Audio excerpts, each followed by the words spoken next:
En février 2024, Klarna annonce avoir replacé 700 employés humains par une seule intelligence artificielle en moins de 3 mois. Ce n'est pas une rumeur, ce n'est pas une expérimentation discrète. Le PDG Sébastien Siemiatkowski l'a lui-même revendiqué publiquement, chiffre à l'appui. Vif, curieux, pédagogique sans être condescendant, l'IA en question gère désormais 2/3 des conversations du service client de Klarna, soit l'équivalent de 2 300 000 échanges par mois dans 23 pays différents. Pour une fintech qui veut entrer en bourse, c'est exactement le genre de chiffre qui fait briller les yeux des investisseurs. Mais voilà ce que la plupart des articles ont raté. Klarna n'a pas simplement branché ChatGPT sur son service client. La société a construit un agent IA propriétaire intégré directement dans son infrastructure de paiement, capable de traiter des remboursements, des litiges et des changements de plan de paiement en temps réel sans intervention humaine. C'est une distinction fondamentale qui change tout à l'analyse des risques. Pour comprendre pourquoi Klarna a pris un risque aussi massif, il faut remonter à 2021. À cette époque, la société est valorisée 46 milliards de dollars. C'est la fintech la plus chère d'Europe, portée par l'euphorie du Buy Now, Pay Later. Puis, en 2022, en 6 mois, la valorisation s'effondre à 6 milliards 700 millions, une chute de 85%. Vif, curieux, pédagogique sans être condescendant. Siemiatkowski doit se justifier devant ses investisseurs et reconstruire la rentabilité à tout prix. Il licencie 10% de ses effectifs en 2022, puis continue de réduire la voilure. L'IA n'est pas une vision, c'est un plan de survie habillé en disruption. Vif, curieux, pédagogique sans être condescendant.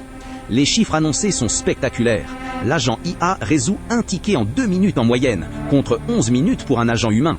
Klarna affirme économiser 40 millions de dollars par an grâce à cette automatisation. Mais ces chiffres viennent directement du département marketing de Klarna et aucun auditeur indépendant ne les a validés.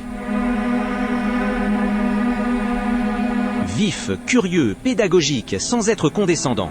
Ce que personne ne mentionne dans les analyses classiques, c'est le coût réel de l'infrastructure IA de Klarna.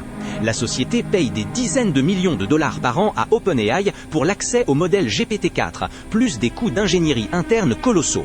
L'économie nette est donc très inférieure aux 40 millions brandis dans les communiqués de presse. Vif, curieux, pédagogique sans être condescendant. Il y a aussi la question que Klarna n'aborde jamais dans ses communications, la qualité réelle des réponses. Des forums de consommateurs en Suède, au Royaume-Uni et aux États-Unis ont documenté une hausse significative des erreurs de remboursement et des boucles de conversation sans résolution. Un utilisateur britannique sur le forum Money Saving Expert a déclaré avoir échangé 22 messages avec le bot avant d'obtenir un remboursement qui aurait pris 3 minutes avec un humain. Vif, curieux, pédagogique sans être condescendant. Ce que Klarna a aussi discrètement admis dans ses rapports internes, c'est que les cas complexes, litiges de plus de 500 €, fraude suspectée, situation multidevise, restent entièrement entre les mains d'humains. L'IA gère le volume, pas la valeur.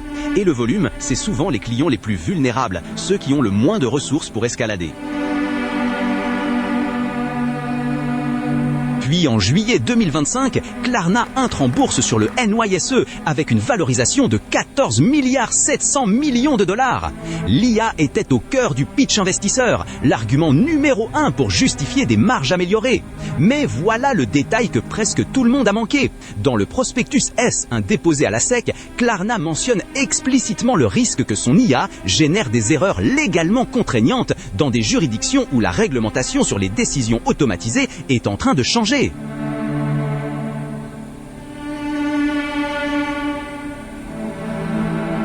Et maintenant, le moment le plus révélateur de toute cette histoire. En septembre 2025, soit 18 mois après l'annonce triomphale, Sébastien Siemiatkowski déclare dans une interview à Bloomberg que Klarna envisage de réembaucher des agents humains. Sa justification exacte: nous avons réalisé que la qualité de service a un impact direct sur notre taux de rétention client à long terme.